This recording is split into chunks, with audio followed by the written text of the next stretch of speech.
While it is true you are all designated as special grades, are your techniques truly special? Let's find out now.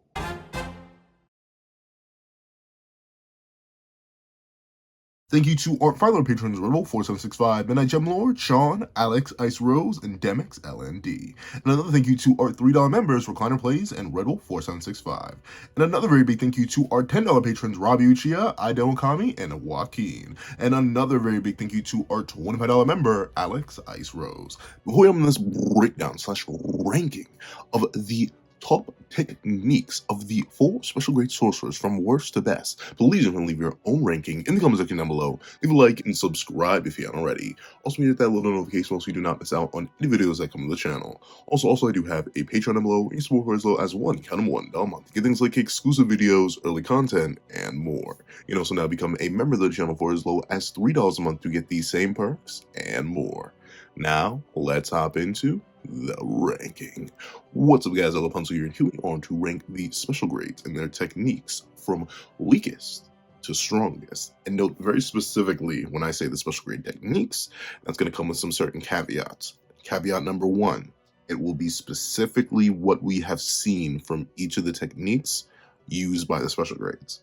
So while all 4 of these abilities that we're going to be ranking, because there are only 4 special grades, 4 confirmed ones, while they all definitely do, either we know they do or they could have much deeper bags, we're only going to go with what is confirmed.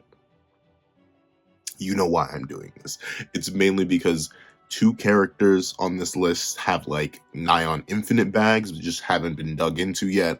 And the other 2, they have not infinite bags. Ironically enough, though one of them is infinite. They don't have infinite bags, but their bag is not fully explored, and we may never get it fully explored, so we can't work on hypotheticals. We're going to simply go with what Gege has shown us within the narrative and whether or not it is heat or not.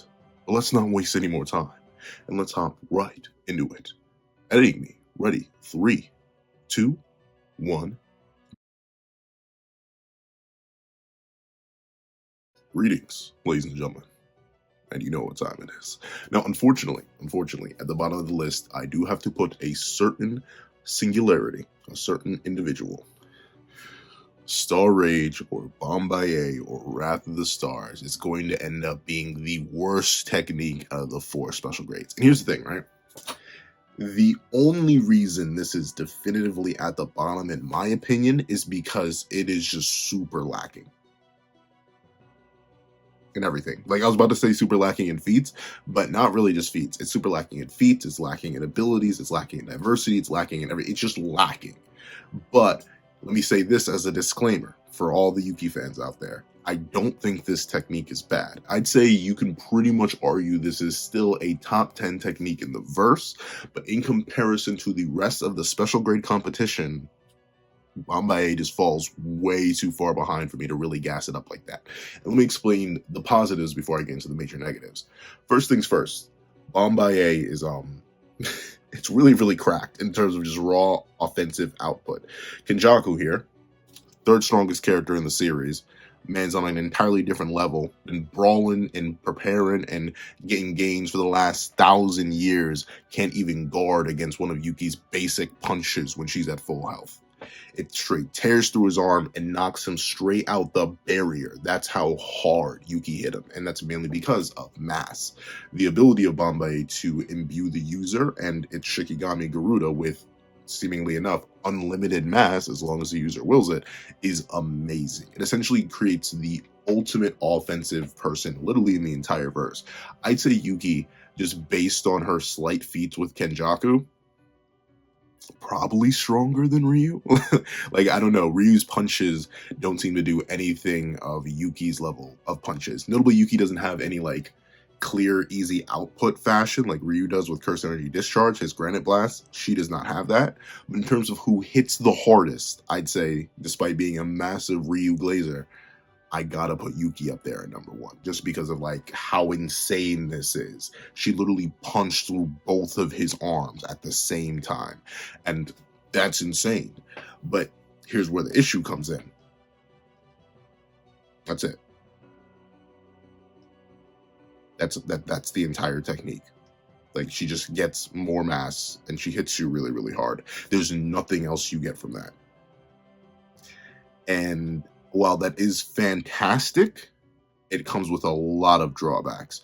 Drawback number one, just because you have all that mass, it does not mean that you can guaranteed hit your opponent. The biggest issue that Yuki has in terms of matchups when it comes to a lot of characters is simply hitting them. That's the biggest issue that she has, because Star Rage doesn't amp her speed. Star Rage doesn't have like auto hit properties. Star Rage doesn't have any of that. If you are fast enough to avoid Yuki, there's literally nothing she can do about it. But like straight up, look at Kenjaku just genuinely weaving her. Despite her having these massive, amazing AoE attacks that are doing crazy fault level damage and blowing through entire areas, Kenny's just fast enough to avoid her. There's like nothing that she can do about that, because she can just be avoided. And that's something that I can say is a lot harder to do with the techniques later on this list. The fact that Yuki can be like so easily weak, well, not easily, because this is Kenjaku, right? Third strongest character in the verse, but still the fact that if you can just weave her technique's useless. Next big weakness about the technique that kind of keeps it at the bottom for me, at least in my opinion. There's a certain issue where if she takes any damage, and now notably this is a major amount of damage, not gonna be wrong, she was just hit by a barrierless domain, the second one in the entire series. She was just hit by a barrierless domain, but look at the damage reduction. With a punch here, she's knocking off Kenjaku's arms. Crazy. Next level. But one, this is a full health Yuki who just got the showing your hand Jujutsu amp, and she still was not able to properly one-shot Kenjaku despite hitting so hard.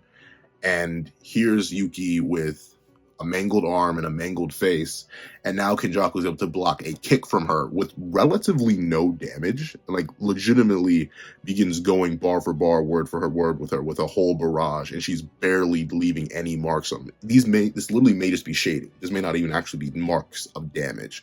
So if you actually manage to hit Yuki, then the effectiveness of Bombay drops drastically to the point where it's basically nothing. It might as well just be regular cursed energy reinforcement by the way Kenjaku's dealing with it. And I know, once again, this is sad. I'm comparing her to Kenjaku, third strongest character in the verse, but that's another reason that Star Rage is so lacking. Her bag is super shallow. Like, literally one of the shallowest bags in the series, because she only has one fight. That's it. Like, all she has is her legendary blue lock kick and this. She can just hit you really, really hard if she can hit you. But she has no guarantee to hit you. Her output weakens drastically if she takes any damage at all. And another big, bad issue when it comes to this is that, big, juicy, hefty issue. Her durability is, I wouldn't say the durability is trash, don't get me wrong. Her durability is far from trash. But the big issue with her durability is that the technique, despite giving her more mass, does not actually increase her dura. So once again, if you can redirect, and notably this is not like a damaged Yuki here, this is a relatively fully healthy Yuki, and Kenny's able to eat her hits and then just smack her in the face. So all that extra mass is only good for offense. Her output and her defense do not scale. And considering the fact that her output weakens if you damage her at all, it means that literally the best thing you can do to Yuki to really take her out of a battle is do what Kenny does here. Just hit her. Literally just hit her at all. And while she does usually have the force to tear through cursed spirits, which makes her very difficult to deal with, like Kenny here has his conceptual manipulating cursed spirit that's just here to play around and gets immediately soloed by a blue lock kick, that doesn't necessarily matter, because we see there are situations where Yuki can still be damaged and caught off guard. She can't use that concept negation, mass manipulation to just bulldoze through everything, or else this mini Uzumaki wouldn't have done any damage. But it does do damage. And once again, this directly weakens her output. So All Star Rage allows is I'm going to hit you really, really hard. But it doesn't provide a speed amp. It doesn't provide a Dura amp. The range is decent enough, like especially with Garuda. Garuda's really good, but once again, you can dodge it. It's not all too. I feel weird saying it's not all too crazy, but it's legit not all too crazy. There's no real special hacks behind it. You have hacks negation to a point if you're able to hit the thing that's trying to hack you before it can hack you. But presumably, if her Dura's not increased, I think even having all that extra mass is not going to increase any of her resistance to hexes. She just has to rely on her basic sorcerer-esque resistances. You don't actually get that much out of Star Rage, other than just raw attack potency. Star Rage feels like an incomplete technique. Like, it feels like there should be more to it. Because if it really is reliant for just physical contact, there are a lot of characters who are fast enough and probably have just enough AP to damage Yuki and wear down Star Rage just enough to the point where it's essentially useless, where she just can't hit them, and then bada bing, bada boom, that's it. Like, they straight up, she cannot hit them, and then her technique is booty water. It provides no defensive capabilities. The range capabilities of the technique are mid at best through Garuda, and even hacks-wise, while it's good for offensive hacks and negation, defensively it provides nothing. There's nothing that is really given. And even Garuda, while being a Shikigami, which is really, really good, we like a good curse tool turn Shikigami, the big issue with Garuda is that it doesn't really have, like, sentience at all. Like, it seems to be fully under Yuki's control. Like, when you specifically see it here, when Garuda's doing this, it seems like she's controlling Garuda here. Garuda isn't acting autonomously. It doesn't have any special properties. It can't, like, disappear into a portal and come out and sneak you. No, it can just exist and be under her control. And once again, that's just not good enough, especially in comparison to what she's competing with. I'd say there are a bunch of more common techniques that are way worse than Bombaye. The offensive hacks negation is really, really good.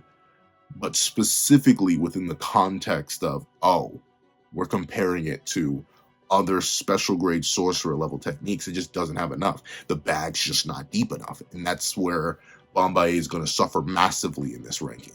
It just doesn't have the diversity. It doesn't have the showings. It doesn't have any special unique abilities. And even the hypothetical maximum, right? Because a lot of people argue that this thing right here, her black hole, is the maximum.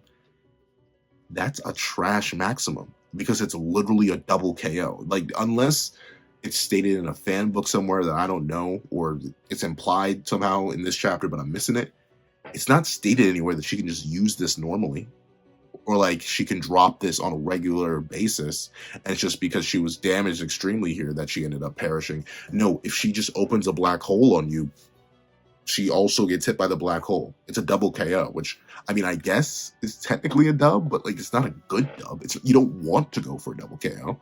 So Star Rage overall is just super duper lacking, in my opinion. I think it would benefit more if we got to see the domain, we got to see an actual maximum, if we got more fights with it, if we could see more applications for it, or at least, here's the thing, right? I get why it doesn't increase Dura, because that'd be cheating, right? You get to keep your max speed, but you get to add more weight, so you're offensively negating concept manipulation, stuff like that, and you have extra Dura. That'd be one thing, but I do think it would be better if it increased Dura. Just a bit, especially considering it's so easy to drop the output of it by just damaging Yuki. And I know that sounds crazy, like, it's easy to damage Yuki, and I know that's wrong. Once again, she was fighting Kenjaku, not strongest, most intelligent character in the verse, but still, the simplicity of Bombaye works against simple opponents. Anyone with the slightest bit of a brain and just the right amount of stats and the right amount of spots can body Yuki, because Star Rage just ain't all that. However, enough slandering of Star Rage. Let's move on to number 3. So, I know the Yuta fans are not going to be happy with this one, but remember what I said very specifically at the start of this video. We are talking about what is confirmed, what is confirmed to be in Mr. Okotsu's bag. And unfortunately, as crazy and cracked and as stupid as Mimicry could be, there's an alternate universe where Yuta had more fights and he showed off more abilities, and Mimicry's number 1. But specifically, no hypothesizing, no crazy, like, giga brain stuff. Mimicry is going to be number 3, mainly because of certain things. Because technically, Mimicry isn't purely a Kotu's technique. His curse technique is Rika, and Rika's really, really good. The reason I put Mimicry / Rika above Bombaye is because with Rika's raw power, you can kind of get a pseudo Bombaye effect. Like, once again, she's able to swing relatively even with Ryu and stuff like that. Like, most characters can't claim to do that. Like look at Homegirl go wild and just boom, knock the taste out of Ryu's mouth. That's fantastic. Another reason that this is so good, it's the variable mix-up that you get, even with Okotsu's 3 confirmed techniques of just curse speech, sky manipulation, Drew Shikigami technique. The inherent mix-up that comes whenever you're fighting Yuta when he's at full power is fantastic, because the way that you defend against all these techniques is varied. Like, for curse speech, you got to be reinforcing your ears. For Drew Shikigami technique, I don't know what you reinforce, bro. Reinforce your fists and try to grab them out the air.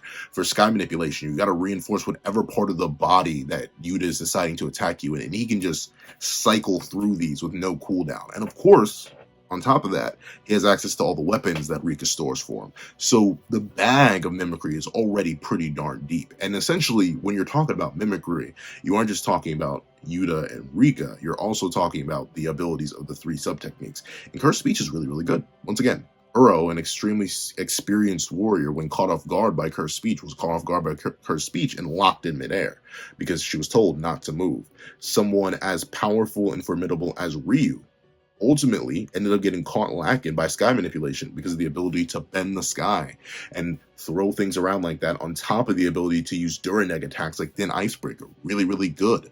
Another amazing ability for this in particular is Drew Shikigami technique. It's the most underrated of his abilities, and I don't blame people for it. But the fact that he can just create an orbiting domain effect without actually opening domain and is able to negate techniques like that is also super duper crazy. Like, these are good abilities. But then why is it number 3 and not like at least number 2 or number 1? Well, the big issue, the big hefty issue, and I know, y'all are going to be mad at me when I say it, but the big, juicy, hefty issue is revealed right here at the start of its introduction. The biggest issue with Rika / Mimicry is that, let me read for y'all. Rika is Okotsu's curse technique and can store curse energy for him. Rika remained with him after Rika Orimoto passed away. While connected with Rika through the ring, the following is possible. Curse technique use, ooh, nice. Rika's complete manifestation, ooh, fire. Curse energy supply from Rika, ooh, extra good. You know, Rika got that boundless curse energy. This is fantastic sounding.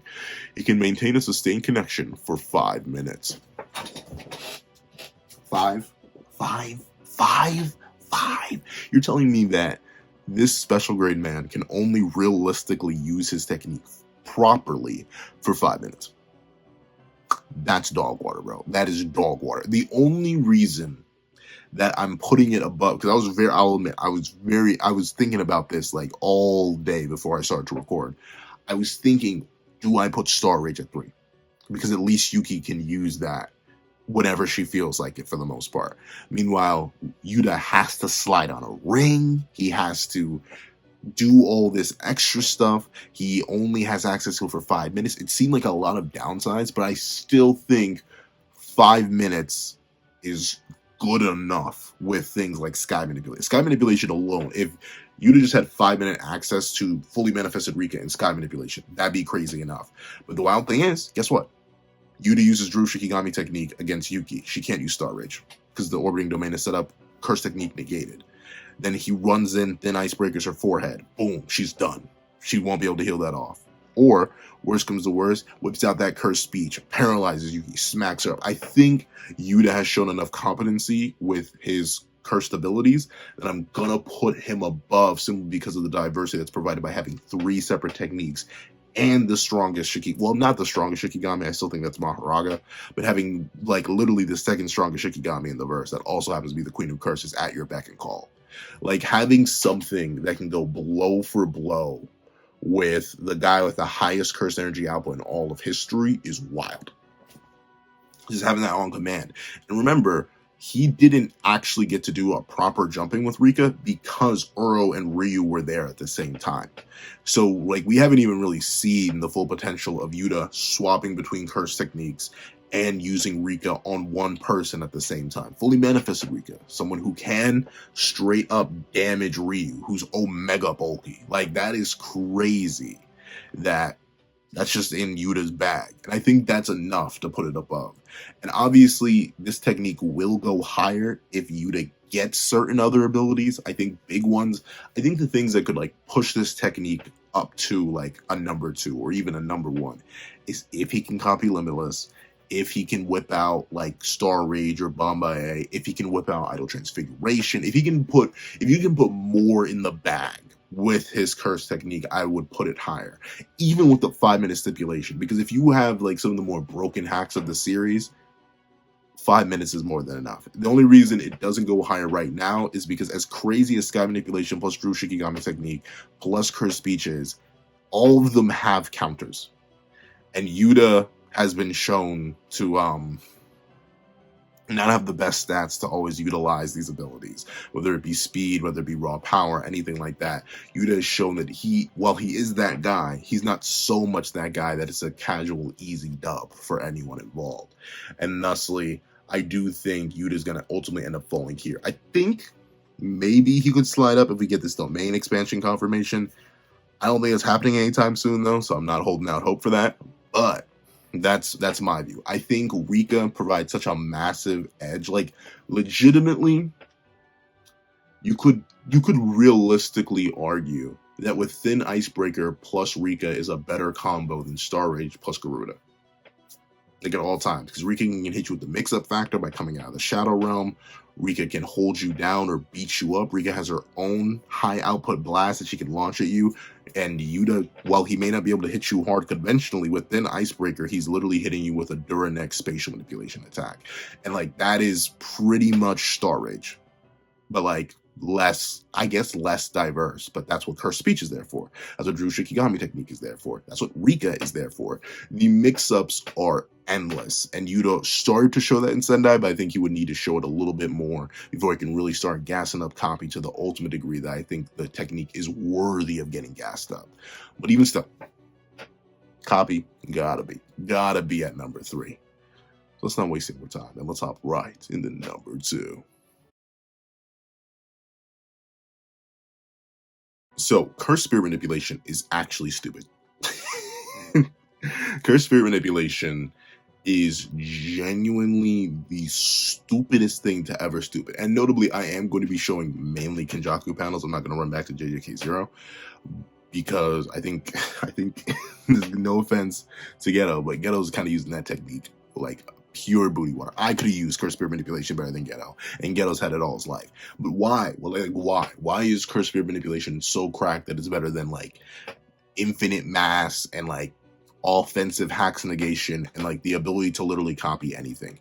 The reason I put Curse Spirit Manipulation at number 2, the abilities of Suguru Ghetto is so crazy because it's essentially just unlimited. Like I think Gege said in a fan book that Kenjaku has over 1 million curses. Bro's got 1 million? 1 million? Like, even if 1% of those, even if 0.5% of those, even if 0.1% of those are special grades, imagine fighting 10 special grades all at the same time. Like, no, when we see Kenjaku here, he very specifically targets Mei with 1 special grade. Singular. He could have dropped like 20 on her head. 20 straight up on her head, because we know he has that. He has the bag.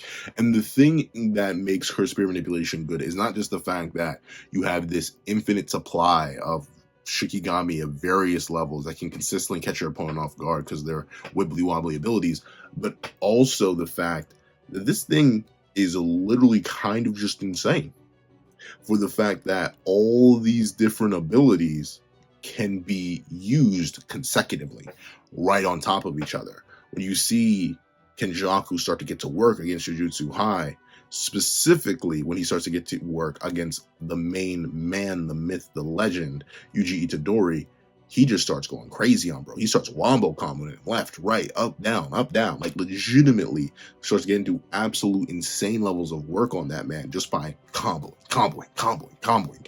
It's the constant roulette, because essentially one of the biggest issues that I'm about to say, I kind of said Yuki and Yuta at the same time. One of the biggest issues that Yuki has is her lack of diversity. And one of the biggest issues that Yuta has is not lack of diversity, but a lack of availability in that diversity. 5 minutes is still 5 minutes, no matter how good Sky Manipulation, Drew Shikigami Technique, and even Cursed Speech are. Despite their diversity, it's only for 5 minutes. Meanwhile, Kenny and Suguru have infinite access to their whole curse repertoire at a moment's notice. Like, that's crazy. That is crazy, because essentially, if there are realistically, any curse above like grade 1, or like grade 1 or higher, has its own unique curse technique that can be used on you. And then Kenny can just use another one, and then another one, and then another one, and then another one. And you can just keep getting wombo combo. That's where it truly gets like devastating, when it truly gets insane, because with that level of chaoticness that you have to deal with every single time, you're going into a battle blind. Kenny knows everything that can happen. Suguru knows everything that can happen because he's already fought and tamed these cursed spirits. But you, as an individual who's fighting them, have no choice but to deal with it raw. Like, just straight up have to deal with it straight raw. And another thing that makes this so crazy is the fact that the diversity of the Shikigami is not to be underestimated. Because, like, once again, sure, it did end up getting one shot, but this elephant Shikigami was crazy. This elephant curse, the ability to move and negate concepts, is wild. And that's one of many.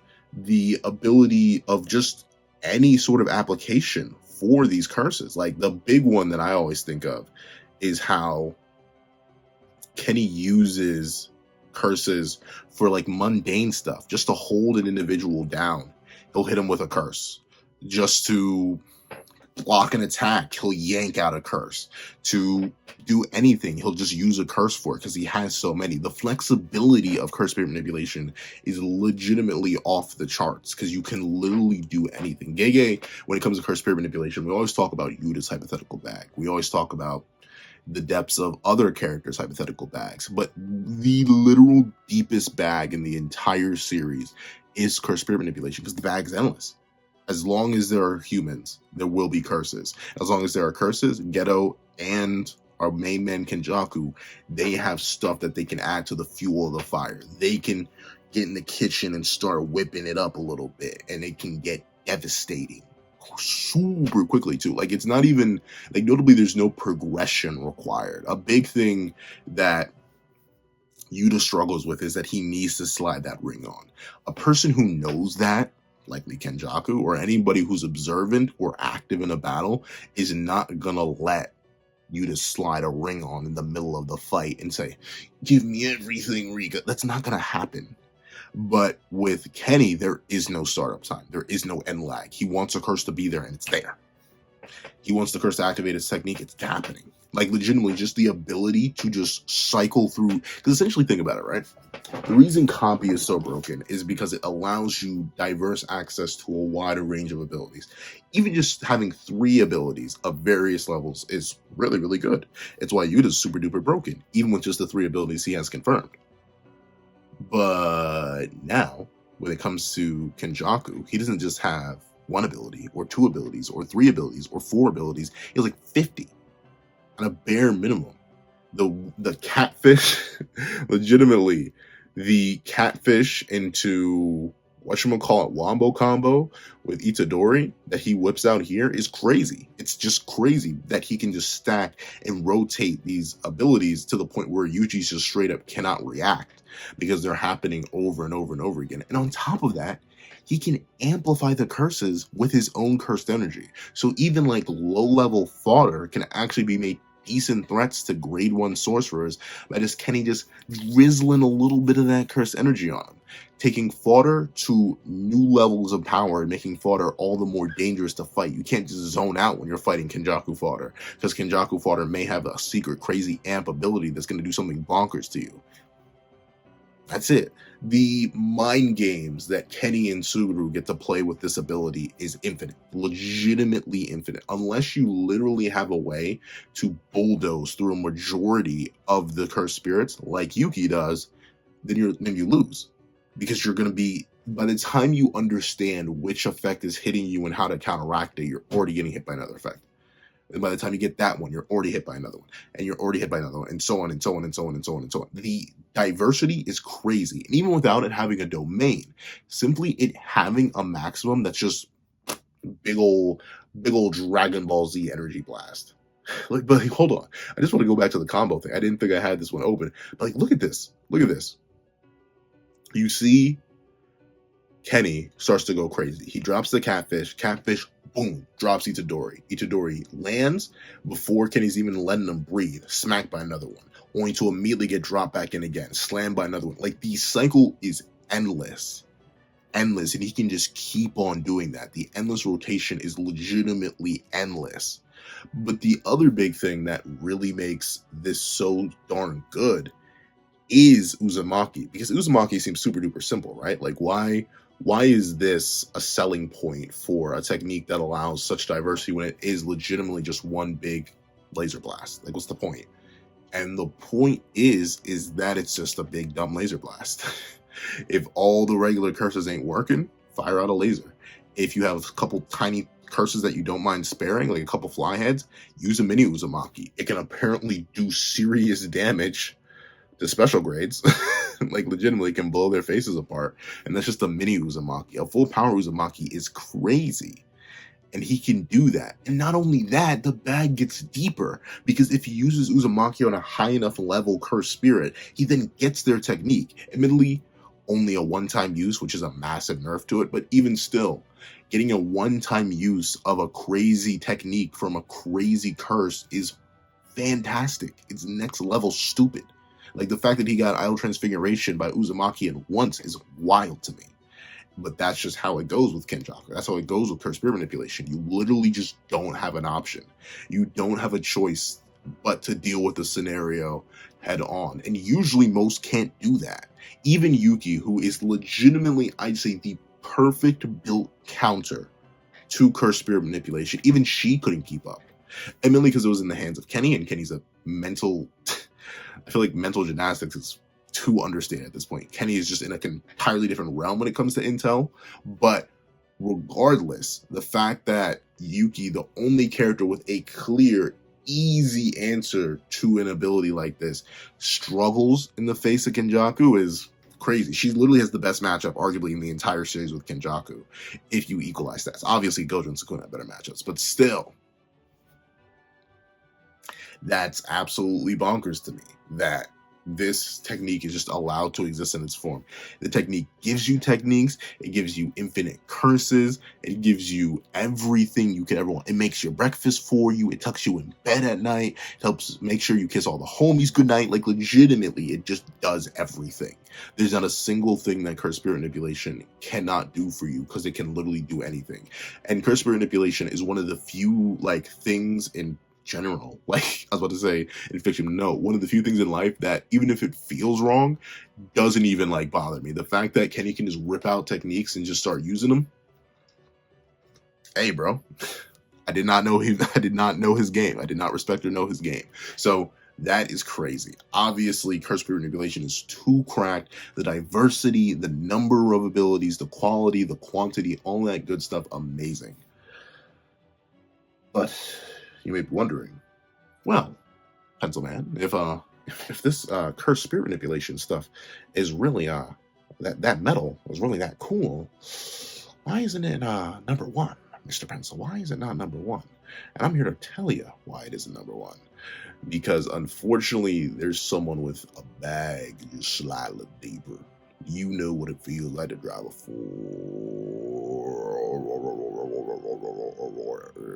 F-150, because that's what it feels like right now. Allow me to show you what it's like to drive Ford. I'm not sponsored, but that's what my voice sounds like right now to me. Whenever I record late, I realize my voice kind of just sinks around. Yeah, so if I sound a little bit off, that's why. I'm recording super duper late right now. But With that being the case, the biggest, the meatiest technique, the one that beats even the crazy curse spirit manipulation out the park in terms of just how stupid and crazy and busted the technique is. You know it, I know it, we all love it. Let's hop into number one.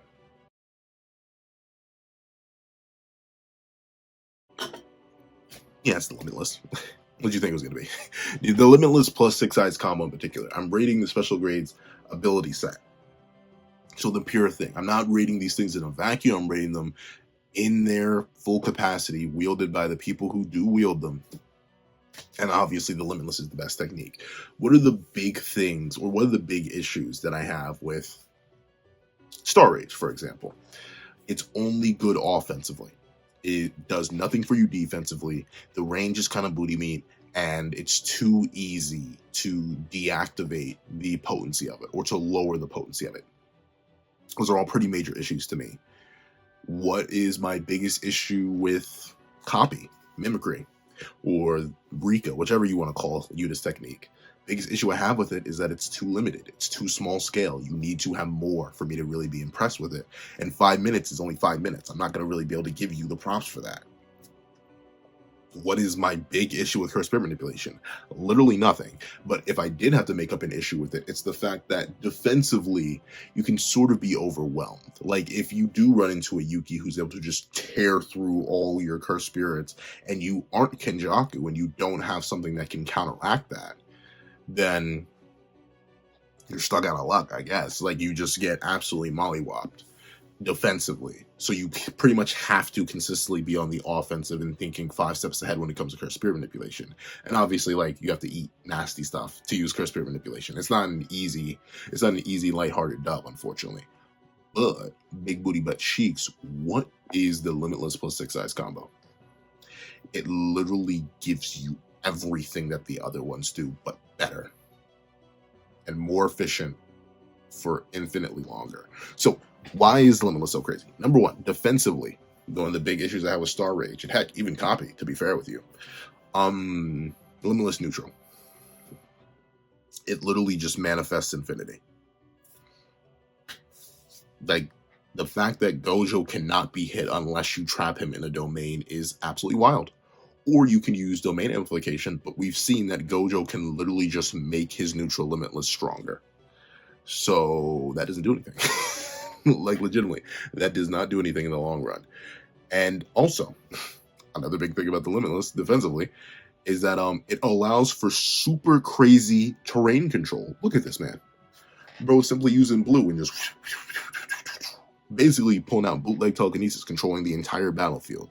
That kind of defensive control, fantastic. Literally crazy. Almost, dare I say, buku bonkers in terms of its efficiency and its potency. That's something you just cannot knock with the Limitless. Defensively, you also have red, which is good for repelling attacks or people or whatever, but mainly it's the neutral Limitless. It is literally uncontested. It is such a good ability that it allows Gojo to cross into other verses and wreak sheer havoc, even though he should be way weaker than them stat-wise.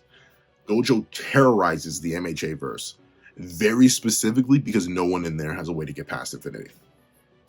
He terrorizes a whole bunch of verses that way. If you do not have a very specific way to get past infinity through some sort of ability negation, Gojo's pretty much untouchable and unbeatable.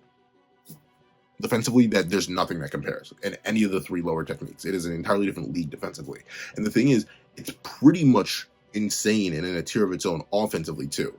Admittedly, red and blue feel a little bit underwhelming offensively because, like, okay, you can be pushed away or you can be drawn in.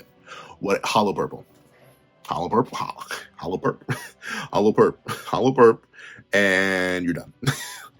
Hollow perp, and you're done. Like that's it. That's it. That's all you get. You get hit with a hollow purple, you get done. That's it. That's crazy. That is genuinely insane to me. That you can just hit someone with whatever you want to call the attack. Some people call it existence erasure. Some just think it's a big energy blast. But regardless, it's stupid. It is genuinely stupid. Just a massive wave of purple energy that will annihilate you. And it's strong enough to harm even the king of curses. Like, the fact that Hollow Perp is able to do what it do is absolutely insane. Look at bro's arm. Look at bro's arm is cooked. And that's just one hit. That's what your arm's gonna look like on purple, because that's how crazy purple is. That's just one ability. So offensively, you pretty much get the benefits of every other one. Because, like, once again, unless you're Ryomen Sukuna, who has special certain abilities or just the speed, you aren't really dodging purple. That thing just be schmooving and grooving and messing you up. And even still, that's not all. If your opponent's somehow able to tank, eat, nibble all over your hollow perp, guess what they have access to as a Limitless user? They don't just got hollow perp. They ain't got just that. They got that void that's unlimited. And unlimited void is cracked. Unlimited void is legitimately cracked. It is one of the most complex domains in the series, meaning it cannot be easily countered. It's one of the few domains in the series that has an instantaneous effect, being the moment the barrier is over you, you are being hit by its effect. There's no delay. The barrier does not have to fully wait to close for the sure hit to be manifested. It is literally manifested alongside the barrier, which is crazy. And the sure hit causes instant paralysis. Instant genuine paralysis. And then you win. Like, you literally win by opening domain 9 out of 10 times, unless you're literally running into the one person or maybe two people who has a way around your domain. And even then, they kind of don't. You really don't. You really don't have a genuine, easy way around the limited void. Even Sukuna doesn't. He has to work in super weird ways around it. And if you're the king of curses and you're being forced to think outside the box when dealing with somebody like this, just because of how broken that technique is, it's light. It's legit light in terms of the viability of why Infinity / the Limitless / Six Eyes is up here. Speaking of the Six Eyes, a big issue that I was talking about with copies, that's only 5 minutes. You only get 5 minutes of this stuff. That's kind of booty meat. But guess what the Six Eyes allows you to do? It doesn't give you 5 minutes. It doesn't give you 50 minutes. It doesn't even give you 5 hours. It gives you nigh on. Like, admittedly, we do get to see Gojo he didn't need to wipe a little bit of that stuff off his nose recently, but even still, even with that being the case, that doesn't mean that bro doesn't kind of legit just have infinite curse energy, to the point where despite running around with lesser curse energy than Yuta, he's able to throw out, what, 4 domains? Back to back to back to back to back, on top of using a 200% amp power purple, on top of using red, on top of using blue. Like, bro can just spam. Because with the Six Eyes, with that curse technique, because the Six Eyes are an inherited Jujutsu technique, it's just good. He has the insane processing power and the ability to just casually filter a whole bunch of the non-important stuff and gets all the good stuff that he needs and keeps his curse energy efficiency through the roof. That's crazy. It's just legitimately crazy. You get certain benefits from Limitless that you don't get anywhere else, and that's just how it be. It's super duper unfair, like legitimately. If Limitless was legitimately just the barrier, it would still probably be a top 5 technique. If it was legit just you can't hit Gojo, there would still be a top 5 technique on that alone. But the fact that it comes with hollow purple, it comes with red, it comes with blue, it comes with unlimited void, it comes with an unknown maximum, it comes with all that on top of just a shield that is literally nigh impossible to pierce. Like, it's just easy dubs. It is easy dub, easy eats. And Gojo, unlike a Yuki or even unlike a Yuta at this point, Gojo has had enough fights to where we see him get a little bit in his bag when he starts hopping in the kitchen and lets that wrist start whipping just a little bit. So we know that bro has a very good understanding of the Limitless and how to utilize it properly, and that just makes him even more dangerous. You even get things that other techniques just flat out don't provide, like freeform flight. You can kind of get that through copy via sky manipulation, but good luck if you took Bombae. Good luck if you took Curse Spirit Manipulation. You're going to be riding someone with Curse Spirit Manipulation, and Bombae, you may need to be carried somewhere. That's something that you don't have to worry about with the Limitless. And by the way, the Limitless just lets you teleport. Distance is literally nothing but a dream. You just vanish on the spot, and now you're somewhere else. Like how is this not the number 1 ability? I'm sorry. Defensively, it's the best. Offensively, you could argue hacks wise, Curse Spirit Manipulation is better, but still, I'd say offensively, it's the best. Overall, ability wise, it is just the best, and that is without the Six Eyes basically giving you infinite curse energy and super processing speed. All that is bonus. So there you go. That's my list. Ultimately, I think Yuki gets done dirty by her lack of screen time. I think Yuta needs a buff so he can get rid of that 5-minute limit on it and throw some more cursed techniques in there. And Kenjaku's fine where he is. He does not need a buff. Please do not buff him, Gege. But obviously, Goto's got to be at number 1. However, that's my list. Please send me your guys' list in the comment section down below. Thank you so much for watching. Remember to like, share, comment, and subscribe. Make sure the notifications bell so you do not miss out on any videos that come to the channel. Also, I do have a Patreon below. You can for as low as $1 a month to get things like exclusive videos, early content, and more. You also now become a member of the channel for as low as $3 a month to get the same perks and more. Now, thank you guys for English. Thank you guys so much for watching once again, and I hope you guys have a wonderful day. This is that guy with the pencil, writing off.